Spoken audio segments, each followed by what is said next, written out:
Alright guys, Murph's here, and today I want to do a little comparison here on the channel. Now, longtime viewers of the channel know that whenever it comes to fighting, I prefer to fight with a long gun. And my preference goes towards a rifle, not so much a shotgun. A shotgun's a distant second if I'm going to have my choice for what it is I'm going to enter into a fight. And that entirely comes back to my comfort level with a tactical rifle. I have an extensive amount of experience in training around different rifle platforms, but specifically the AR-15, and as such, that is where my preference goes. However, shotguns still serve some purposes. Now, also, longtime viewers of the channel know that my preference runs towards pump-action shotguns, because if I am running a pump-action shotgun, I want the most reliable system I could have. Now, some people might point out that a breech-loading system, be it over/under, side-by-side, single shot, whatever, would actually be more reliable than a pump-action, but I would prefer to have capacity along with my reliability. Now, that is not to say that semi-automatics are not reliable. In fact, there are many options that I've reviewed here on the channel that are actually quite reliable. However, pump actions will always be more so. We can expect that a pump action shotgun is going to be more reliable long term. But there are other advantages that might drive you to want to utilize a semi-automatic shotgun, and that's what we're discussing here today. The purpose of this video is to compare pump action and semi-automatic shotguns and discuss some of the attributes that might make them better one over the other, and then put those to the test. Now, for myself, if I'm looking at employing a shotgun, I'm probably looking at some sort of dystopian end of the world type situation where I want a weapon system that has a lot of flexibility in it, that I can run bird, buck, and slugs out of, because I'm not necessarily preferencing trying to fight. If we're talking about end of the world, I'm not trying to get into armed conflict. I'm trying to avoid it as best I can, and my preference is more towards finding things to help me survive, be it food or whatever it is that it may be, with self-defense being a secondary function of the weapon system at that point. One of the great things about a shotgun is that you have one weapon system that can utilize a lot of different types of ammunition, and shotgun ammunition is fairly prevalent, so you're likely to be able to find or scavenge that ammunition as well as pre-position it prior to. So we've kind of already identified at least what my opinion is the advantage of a pump-action shotgun, being reliability. Does that mean that semi-automatic shotguns are unreliable? No, it just means that there's a lot more things that we have to pay attention to whenever we're talking about employing semi-automatic shotguns for our purposes.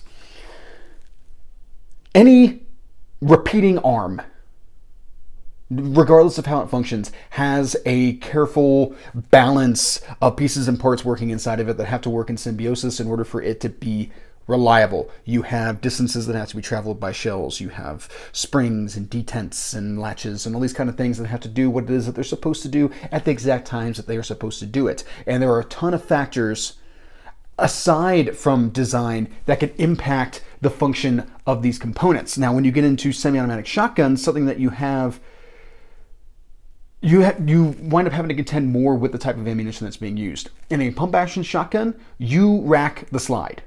So you are the thing that keeps everything moving. In a semi-automatic system, the ammunition plays a much larger part in the function of the gun. And this is why you'll quite frequently see that manufacturers will identify that there's a certain velocity threshold that has to be maintained in your shotgun, in your semi-automatic system, in order for it to run reliably. And this is generally with gas systems, though I imagine you could run into the same type of threshold whenever it comes to mechanical systems, be that recoil operated or inertia operated, however it is that it may function. Now, of course, just because the manufacturer recommends it doesn't mean that the shotgun will not operate outside of that envelope. When the Military Arms Channel did their original review on the TS-12 shotgun, they actually wound up running ammunition in it that was below the velocity threshold, and they did get reliability out of the system. I think there was a little bit of break-in. It's been a long time since I watched the video, but they got to the point where the shotgun was chugging just fine with this lighter load of ammunition. One of the things you have to take into account with that is that when we talk about a projection for where there's going to be failure points in the system, which is important whenever it is that you're planning out these types of things, you need to be proactive in trying to recognize points of failure. If I were to pick a place where I would think failure would be, it would be while running that non-recommended ammunition. I could expect, in the best case scenario, that my mean average between malfunctions is going to be much lower with the non-recommended ammunition as opposed to the recommended ammunition. As the weapon system gets dry, as it gets gunked up, or anything along those lines, there's going to be a higher probability that I'm going to have failures with that other ammunition, and I would not preference using that ammunition at that point. In my scenario, if we're talking about, a dystopian end of the world situation, I might need a lot of ammunition flexibility because I'm going to have to run whatever it is that I can find if I don't have the means to be able to produce ammunition, which even if you do, you still have to be able to find the materials to make ammo. You can't just make materials out of nothing. And if you are at the point of making, excuse me, as the weather changes kind of messed up my sinuses a little bit. If you are putting together materials to be able to produce your own base materials to be able to make ammunition, you can bet that you're probably not at the same level of precision that like Federal is, or any other type of modern ammunition manufacturer. Now, of course, my dystopian future is not the only scenario that we have to take into account here. We also are talking about self-defense situations, competition shooting, and hunting as well, because these are more relevant. These are things that people are actually getting involved with on the day-to-day, as opposed to trying to live post-apocalyptic. A lot of semi-automatic systems are pretty much, well, a lot, we'll stick with a lot. I don't want to make an overarching statement here. A lot of semi-automatic systems have some type of tunable system in order to be able to adjust for different types of loads. Generally, it's like low brass and high brass loads within a shotgun, your target loads, and then your hunting type loads within a shotgun. For a lot of these systems, those are not readily field changeable, which basically means that you need tools, or you have to go into some light disassembly in order to be able to adjust that operating system. That's not something that you would necessarily want to have to do on the fly. Now, a counterpoint to my point would be that it is unlikely that somebody's really needing to cycle between operating high brass and low brass ammunition in a field type setting. But if there were to be a scenario where that is happening, it would probably be with less than lethal loads. Now, longtime viewers of the channel might remember way back to early on in the channel when I did a discussion on shotgun ammunition for home defense. And I'll actually do the whole series on shotguns and home defense, and I'll add links to those videos in the description. When it comes to self-defense type scenarios, I'm not a big fan of less than lethal loads. If I'm employing a firearm, it is because we are now fighting. The employment of a firearm, in my opinion, is not how we de-escalate a situation. It's because the situation has already hit that point of escalation. In addition to that, these are referred to as less than lethal loads because a less than lethal load can still produce a lethal result. So if you're sitting here trying to use like rubber bullets to ward off an attacker because you don't want to kill them, or you don't think you're in a situation where you should be killing them, you could still kill them. And this could still open you up to legal ramifications at that point, regardless of the type of ammunition that you used. You still killed a man.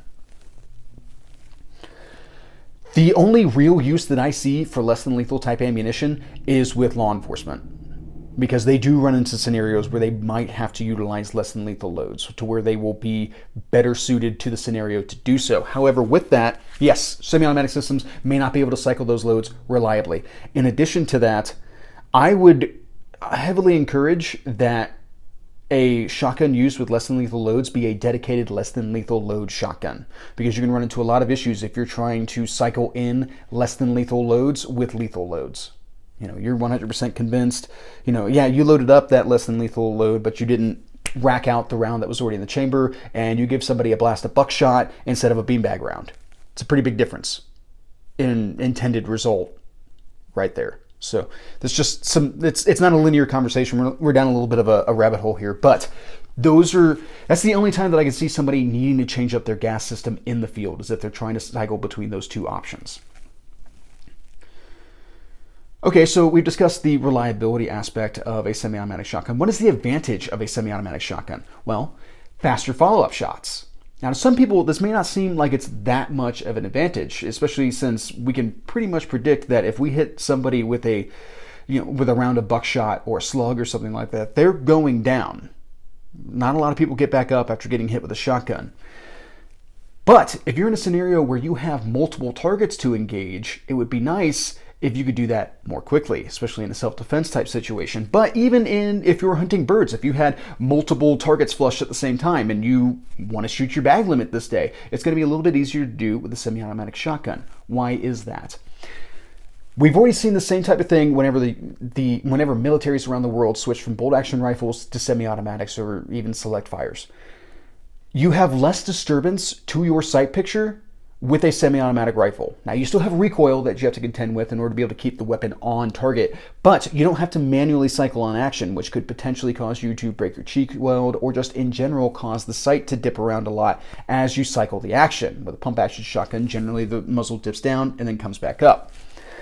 At that point, you have to reacquire your target in order to engage it, whereas with a semi-automatic shotgun, with appropriate recoil mitigation techniques employed, you can just keep swinging through that target and then get to the next one and engage, and then get to the next one and engage, and so on and so forth. It's much easier. It's not that semi-automatics make something more accurate, or you're going to have better accuracy results with a semi-automatic. It's that semi-automatics make it more readily available to be accurate with.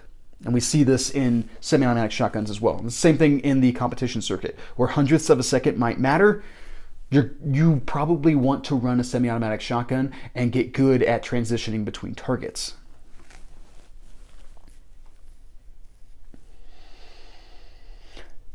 Now, coming back to the conversation on pump actions whenever it comes to reliability, something that's important to keep in mind anytime you're dealing with a tubular magazine feed system, if you have a malfunction and it's a malfunction that originates from the magazine tube, that's kind of a catastrophic failure.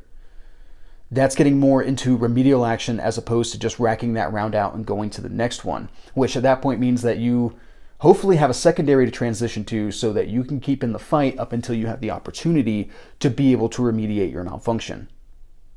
So as much as pump action shotguns might be more reliable, when they fail hard. And that's kind of an example of complex simplicity, or simple complexity, I think is how I normally say it, which is a term that I've generated on the channel to identify that just because something is simple does not mean that it is easy to utilize. It just means that it's actually, if anything, it just means that you have more steps that you have to take in order to be able to remediate failures or get the gun reloaded.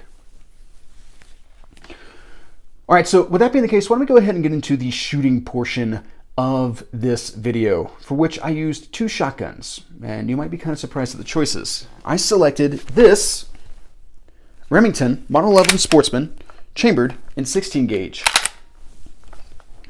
as our semi-automatic offering, as well as this Remington 870 Wingmaster, also chambered in 16 gauge. Now, why did I choose these shotguns? Remember, guys, this is not just a conversation about defensive type applications. This is just as applicable in competition shooting and hunting. So I picked out two hunting shotguns. And I picked out two hunting shotguns because they have a lot of very similar features. They are both chambered in 16 gauge. They have comparable barrel lengths and all that kind of stuff. And while this is not exactly a scientific study that we're performing right now, this is not meant to generate scientific results, it is great to be able to control or make similar as many of the variables as we can so that you can extrapolate data from these results. You're kind of your own conclusion whenever it comes to this. I have no intention of giving you any advice style conclusions as much as represent data so that you can kind of apply your own methodology and opinions to it and generate your own results here. So I picked these two shotguns. In addition to that, I picked out two different loads of ammunition so that we could have a variance in ammunition to test reliability with. And for that, I picked out these Winchester XX Magnums. So this is a 16 gauge shell, high brass, 2 3/4 inches, number 2 shot, with 1 1/4 ounce copper plated shot in a 3/4 dram. No velocity posted on this, or listed on here. So we'll talk about this ammunition more here in a bit, as well as this Estate High Velocity. This is also a 2 3/4 inch high brass load, 1 1/8 ounce number 6 shot, 3/4 dram, moving at 1,295 feet per second.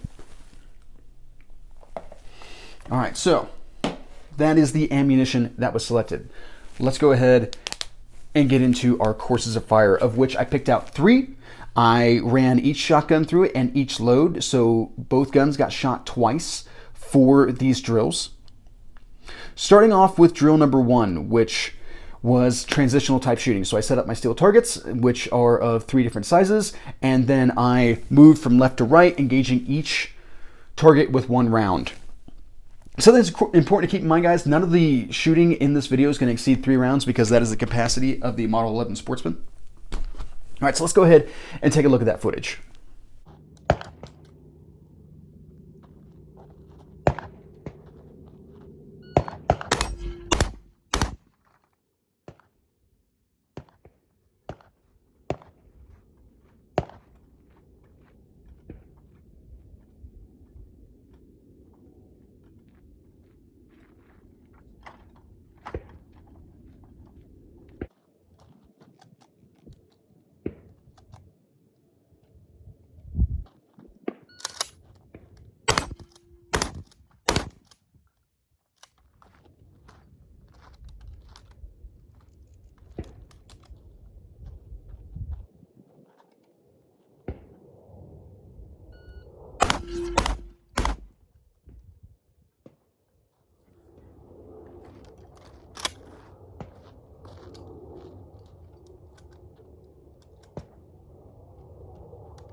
All right, guys, as you saw, the Model 11 Sportsman was just a little bit faster. Now, for some reason, I had a little bit of a stutter step with the first iteration with the 870 with the number 2 shot, which, by the way, the first series of shooting is with number 2 shot. The second series of shooting is with number 6. I had my timer set to random delay, and for whatever reason, the delay came faster that time, and I wasn't as ready. So that was the most substantial difference of about 1.08 seconds between those 2 iterations of fire. We did also have a miss. Now, something's important to keep in mind, guys. I'm shooting these targets at 20 yards. And a miss in this case is kind of difficult to be able to tell, but what I'm looking for is whether or not I got a swing on the target, whether or not it actually moved. So I could catch it with just the edge of my shot column and not necessarily impart a whole lot of movement to it because I am shooting birdshot in this case. But next time somebody tells you that all you have to do is just point with a shotgun and you'll hit the target, remember this. It's still possible to miss at close ranges with a shotgun. Now, on average, if we look at our second series of engagements with the number 6 shot, we have about 0.45 difference between these 2 engagements as we move through, as we transition from left to right. So we can tell that, yes, it's a little bit faster to just move to the next target with the semi-auto than it is to rack the shotgun, reacquire my sight picture, and engage the next target with the 870, with a pump action in this case. So about 0.45, that's going to be telling of things to come. All right, guys, from there, drill number 2 was a 1 reload 1. Now, this is more of a kind of tactical means. I can't imagine that a whole lot of people are doing 1 reload 1s out in the field, but it is something that is still gradable between these 2 systems. And this is where we get a little bit more into the manual of arms of these 2 shotguns and the loading methodology. All right, so number 2's first and then number 6's. Let's see how it went.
All right, so this time around, guys, we had the 870, the pump action shotgun, going just a little bit faster, about 0.13 with the number 2s and about 0.36 with the number 6s. So in this case, this does come back to manual of arms. One of the important things to keep in mind with a pump action shotgun is I just insert rounds straight into the magazine tube. I hit my slide release, rack that round, and then every time I fire the gun afterwards, it unlocks the bolt so that I can cycle the shotgun. On semi-automatic shotguns, normally I have some type of button. So I rack this to the rear, I either load the chamber or have rounds already fed into the magazine or into the tubular magazine, and then rack this thing and get back into work. This is kind of a small button. So as I worked through that, I kind of struggled a little bit to make sure that I was catching that button appropriately. Also, I was a little bit slower the second time around with the number 6s, but you know, that's just how it goes sometimes. Like I fumbled that round just a little bit trying to get it in there. Now, in addition to that, we had a malfunction on this shotgun. The second round on, I think it was the number 2s, did not eject. Now, that is something that actually I would have been able to have just racked out and been able to get right back into the fight off of. It just, for whatever reason, it cycled into the chamber and then it fired and did not fully eject. I don't know what it is that happened with that particular round, but it would have been a very easy malfunction to correct. That's pretty awesome. Normally, whenever I have malfunctions on these types of guns, it's a little bit more in-depth to remedy. So that worked out pretty good. No complaints there other than it happened. That's actually, if you guys have seen the reviews for this shotgun, or the review for this shotgun, I've never had a malfunction on this before. That was the first time I've had a malfunction on this shotgun. All right, so now we go into drill number 3, which is the mag dump drill, where I just picked out the larger of my 3 steel targets and I laid 3 rounds into it as fast as I could pick the sights back up. Let's go ahead and take a look at that now.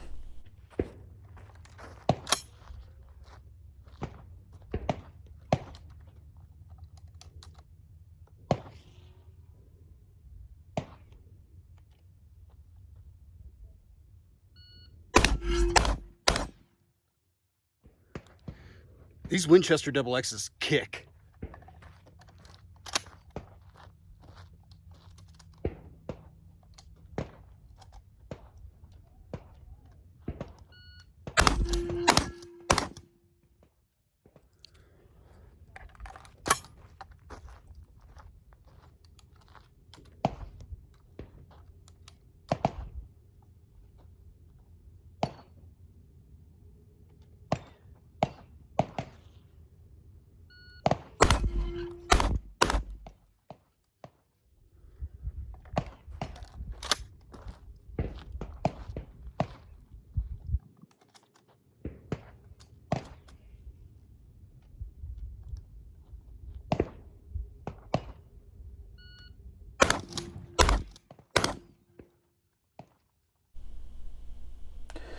Now, the interesting thing about this course of fire was that both shotguns, or both times, the pump action was 0.26 slower than the Model 11 Sportsman, which I found that to be really interesting with both the number 2s and the number 6s. Now, something I want to throw out here, guys.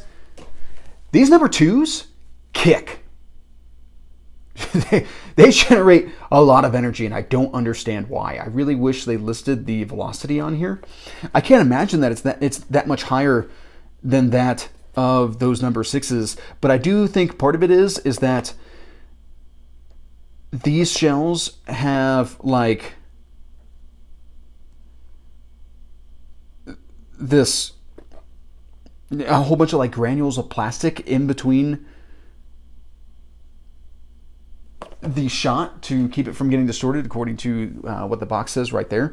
So I wonder if that's increasing the overall mass of ammunition, you know, the mass of the shot column as it's exiting the bore, and that's just generating more felt recoil because like equal and opposite reaction and all that kind of stuff. But like my shoulder was pretty tenderized, and I actually started out shooting those number 2s and then went to the number 6s, and by that time I was definitely feeling a little fatigued. Those number 2s really took me for a ride. Now, something else I want to keep in mind, guys, I forgot to mention it before, both of these do have full chokes. So just kind of another little aside of the fact that I was trying to have these guns be as similar as I could. All right, so what are my conclusions from this? What do I see as I look over this data and I think back to me shooting it? One of the things that I noticed is that, yes, in everything but the reloads, the semi-automatic shotgun was a little bit faster, but not like substantially so. We're talking about under half a second in pretty much every instance, with the exception of the first round with the pump action, the first drill with the pump action shotgun in the number 2s. Less than a second for the vast majority of these engagements. In a self-defense type situation, is less than half a second going to make a difference? It could, but I think there are a lot of other things that are going to culminate to make that make a difference. So recognizing that you're in the fight, identifying the threat before the threat identifies you, how it is that you're moving, how long it takes you to be able to transition between targets. Like there's a lot of different things that I think impact the fight. I do not think that this less than half a second difference is the only thing that matters, as much as it's a part of a bunch of things that matter.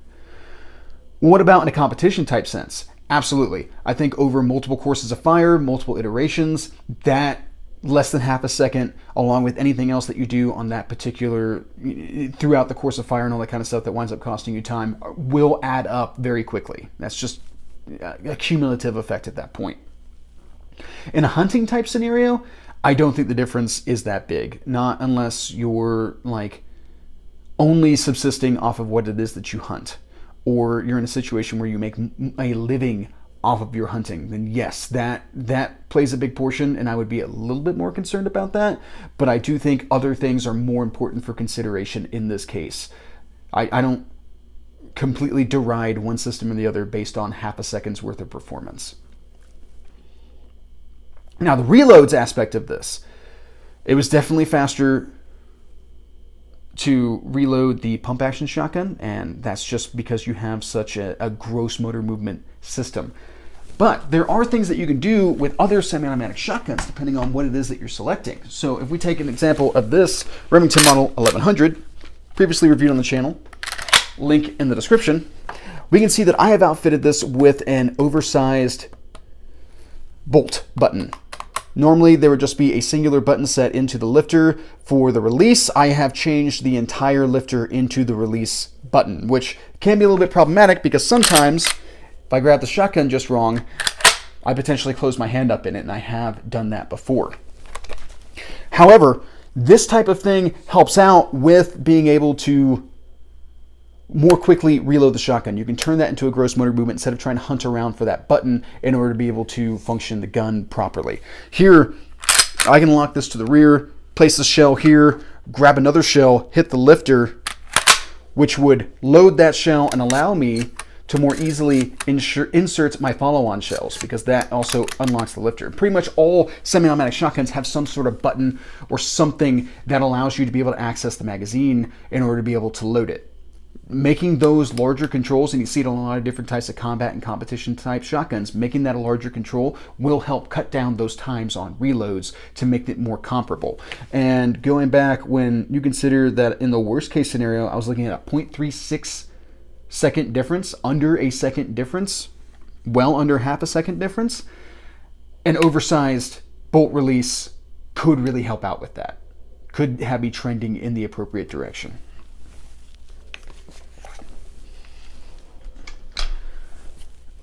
Also, by the way, the 1100, if you saw that previous video, is now running more reliably than it used to be. So I'm looking forward to doing an update video on that at some point. All right, guys, I think that pretty much covers my thoughts on this particular subject. I hope you guys found this interesting, and that's pretty much what I got. Have a good day.